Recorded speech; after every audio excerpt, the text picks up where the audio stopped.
अस्सलाम वालेकुम व्यूअर्स, कैसे हैं आप सब। उम्मीद करता हूँ सब बाखैर आफियत होंगे, अल्लाह शाद व आबाद रखे। व्यूअर्स, मेल इनफर्टिलिटी यानी मर्दाना भांजपन में एक बीमारी होती है जिसको वेरिकोसिल्स कहते हैं। ये वीडियो क्यों हमें ज़रूरत पेश आई कि हम इसको बनाएं, इसमें मेन रीज़न ये है कि अक्सर लोग सिर्फ सीमन एनालिसिस करके और वो टेस्ट अपने डॉक्टर को वो दिखाते हैं कि भाई ये मेरे ओलिगियोस्पर्मिया है, एस्टिनोस्पर्मिया है, टेरिटोस्पर्मिया है, नेक्रोस्पर्मिया है या एजोस्पर्मिया है। तो उन बेचारों को इतना ये पता नहीं होता कि सीमन एनालिसिस के साथ टेस्टिकुलर अल्ट्रासाउंड भी निहायत जरूरी होता है, क्योंकि वेरिकोसिल्स भी एक ऐसी बीमारी है जिसकी वजह से मर्दाना भांजपन होता है। आज की इस वीडियो में मैं आपको वेरिकोसिल के बारे में ब्रीफली सलीस तरीके से आपको बताऊंगा कि क्या होता है, इसकी अलामत क्या होती हैं और होम्योपैथिक में इसके पॉसिबल इलाज कौन से हैं कि अगर वो कर लिए जाएं तो इंसान ऑपरेशन से बच जाता है। इस पर बात करेंगे व्यूअर्स। लेकिन अगर आप मेरे चैनल पर नए हैं और अभी तक आपने चैनल को सब्सक्राइब नहीं किया तो चैनल को सब्सक्राइब कर दें और बेल आइकन दबा दें ताकि इस तरह की मुफीद वीडियोस आप लोगों को वक्तन फवक्तन मिलती रहे।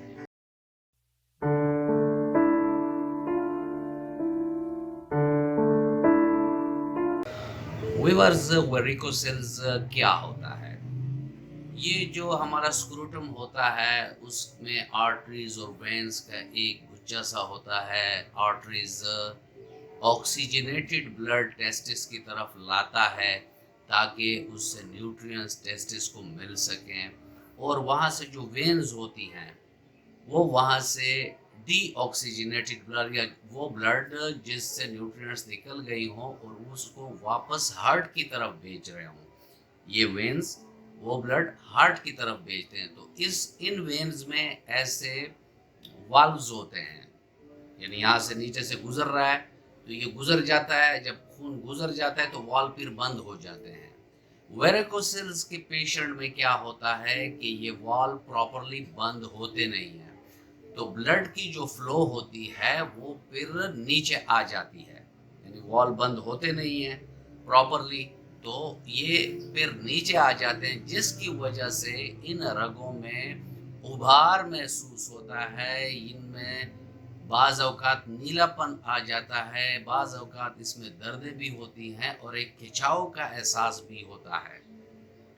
तो ये सलीस ज़ुबान में वेरिकोसिल्स का डेफिनेशन है। ठीक है, वेरिकोसिल्स के ग्रेड कौन से हैं? जीरो ग्रेड भी होता है, उसमें सिर्फ अल्ट्रासाउंड से डिटेक्ट हो सकता है, बाकी फिजिकली आपको इसका पता नहीं चलता। Zero grade varicocele. फिर ग्रेड 1 होता है, ग्रेड 2 होता है और ग्रेड 3 होता है। ये इसके मुख्तलिफ ग्रेड हैं, साइज पर डिपेंड करता है कि वेन्स की साइज कितनी हो गई है और उसके डिफरेंट प्रोसीजर्स होते हैं जिससे डॉक्टर मालूम करता है कि ये पेशेंट किस ग्रेड में पड़ता है। और आसान तरीका जो है वो है अल्ट्रासाउंड, और आजकल डुपलर अल्ट्रासाउंड आए हुए हैं तो उसमें आपको एक्यूरेट और एग्जैक्ट उसकी मेजरमेंट मालूम हो जाती है, उसका ग्रेड मालूम हो जाता है। ये तो इसकी डायग्नोस हो गई। और वेरिकोसिल्स होता क्या है? अब वेरिकोसिल्स की वजह से क्या क्या हमें अलामत दिख सकती हैं? तो इसमें जो पहली अलामत है वो ये है कि आपके जो टेस्टिस के साइज हैं इसमें फ़र्क आ सकता है। अगर लेफ्ट में मसला है और राइट में नहीं है तो इन दोनों के साइजेस में डिफरेंस होगा, जिसमें वेरिकोसिल होगा वो बड़ा होगा, जिसमें नहीं होगा वो छोटा होगा। और ये रगें आप अगर ये ग्रेड 2 और ग्रेड 3 में हो तो आप हाथ से भी महसूस कर सकते हैं, और जब आप इसको हाथ लगाते हैं तो ये पेनफुल भी होती है।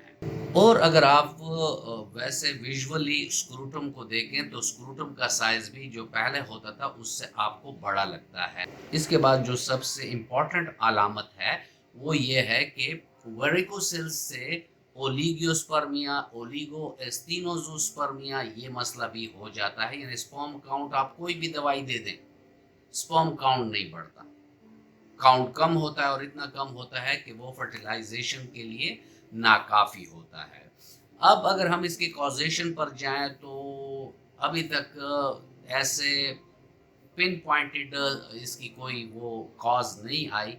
होम्योपैथिक के तनाज़र में मैं आपको ज़रूर इसके कॉजेज़ के बारे में बताऊंगा, लेकिन जो इंटरनेशनली हेल्थ के जो रिसर्चर्स हैं उन्होंने अभी तक इसका कोई ख़ास ऐसा रीज़न नहीं बताया। लेकिन जो रीज़न्स ज़्यादातर आते हैं वो ट्रॉमा के आते हैं कि इंजरी की वजह से उन रगों को चोट पड़ गई है तो ये मसला आ गया है। और साथ में होम्योपैथिक के जो मयाज़म्स हैं, कुछ मयाज़म ऐसे हैं कि जिसमें ये मसला कुछ ज़्यादा ही नज़र आता है।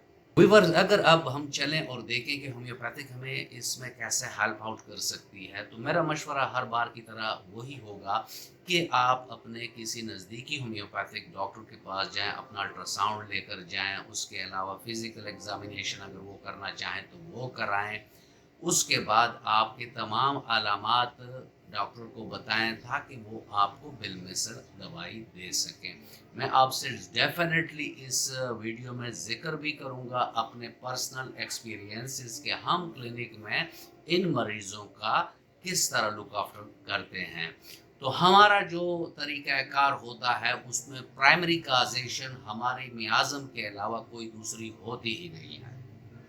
हम पेशेंट का मयाज़म नोट करते हैं, सूरा, सिफिलिस, साइकोसिस, कैंसर, ट्यूबरकुलर, जो भी मयाज़म पेशेंट का आता है उसकी बूस्टर डोज। और बूस्टर डोज मेरे बाज़ व्यूअर्स ने पूछा कि ये बूस्टर डोज क्या होता है, तो ये होता है कि ये 50 या सीएम की ताकत में होता है और हम ये करते हैं कि पहले दिन 2 खुराक देते हैं इनको, और सुबह नाश्ते से पहले अगर ड्रॉप्स की शक्ल में हम दें या गोलियों की शक्ल में दें या पुड़ियों की शक्ल में दें तो हम वो 2 देते हैं।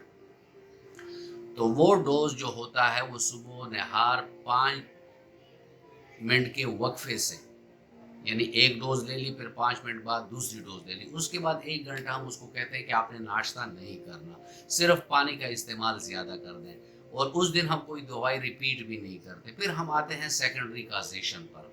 सेकेंडरी काजेशन में हम देखते हैं कि अगर इंजरी का मसला है तो उसमें हम फिर आर्निका पर जाते हैं, आर्निका इन पेशेंट को देते हैं। और अगर उसके बहुत ज़्यादा मस्टरबेशन की वजह से ये मसला दरपेश हुआ है तो स्टेफिसाइगेरिया उसमें बहुत ज़बरदस्त मेडिसिन है वेरिकोसिल्स में।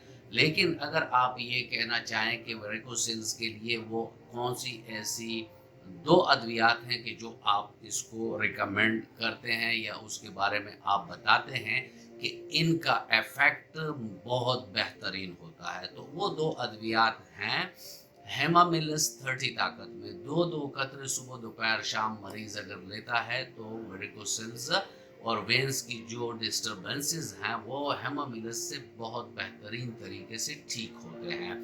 इसके अलावा बायोकेमिक साइड में एक मेडिसिन है और उसको कहते हैं कैलकेरिया फ्लोर। कैलकेरिया फ्लोर भी एक ऐसी रेमेडी है कि जो वेरिकोसिल्स में इंतहाई शानदार रिजल्ट्स रखती है। फिर ऐसे पेशेंट आ जाते हैं कि उनको हाइड्रोसिल का मसला भी होता है और साथ में वेरिकोसिल्स का मसला भी होता है, तो ऐसे में एक दवाई को याद रखें और वो है पल्सटीला 30 ताकत में। अगर आप 2 कतरे 3 टाइम ऐसे मरीज को आप देंगे तो इससे भी मरीज बहुत जल्द सेहतयाब हो जाता है। होम्योपैथिक में आप कभी भी सेल्फ मेडिकेशन ना किया करें, क्योंकि अगर आपका ओलिगोस्पर्मिया आ रहा है वेरिकोसिल्स की वजह से, तो वो जो आम मेडिसिन होते हैं स्पर्म प्रोडक्शन के, वो मेडिसिन इसमें नहीं आएंगे।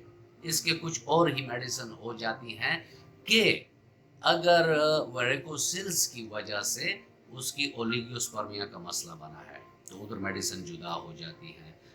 यानी मैं अक्सर आप लोगों से अर्ज करता हूं कि होम्योपैथिक काज के पीछे फिर रही होती है, होम्योपैथिक की रेमेडीज जो हैं वो काजेशन के पीछे फिर रही होती हैं कि आखिर वो क्या वजह थी कि किसी जवान जहान बंदे को ये मसला हो गया है। तो जैसे ही काज नज़र आती है और होम्योपैथिक डॉक्टर उस काज पर मेडिसिन में पेशेंट को देता है तो पेशेंट बहुत जल्द ठीक हो जाता है। और अगर कॉज और सिम्टम्स के मुताबिक दवाई नहीं होगी तो फिर लोग इसी तरह कहेंगे जो वो लोग अक्सर कहते हैं कि होम्योपैथिक का तो कोई असर ही नहीं है, हम तो 4 महीने से खा रहे हैं, 6 महीने से खा रहे हैं, हमें तो रिजल्ट ही नहीं मिल रहा। तो ऐसा कोई रिजल्ट आप लोगों को नहीं मिलना अगर मेडिसिन आपकी अलामात के मुताबिक ना हो। व्यूअर्स, ऐसे पेशेंट अपनी खुराक में एंटीऑक्सीडेंट डाइट रखा करें, एंटी इन्फ्लेमेटरी डाइट रखा करें, यानी सब्जियां, ग्रीन लीफी वेजिटेबल का इस्तेमाल ज़्यादा करें, फ्रूट का इस्तेमाल ज़्यादा करें, पानी का इस्तेमाल ज़्यादा करें और हर खाने में थोम का यानी लहसुन का वो ज़रूर इस्तेमाल करें। खाने के दरमियान 1 या 2 पीस थोम वो ज़रूर लिया करें। तो इससे भी उनका ये मसला बहुत जल्द ठीक हो जाएगा। व्यूअर्स, ये था आज का टॉपिक और मैं उम्मीद करता हूँ कि आपको अच्छा लगा होगा। अगर आपको अच्छा लगा है तो वीडियो को लाइक कर दें और फ्रेंड एंड फैमिली मेंबर्स के साथ इसको शेयर कर दें। मिलते हैं किसी ऐसी ही अच्छी वीडियो में, तब तक के लिए इजाज़त। अल्लाह हाफिज़।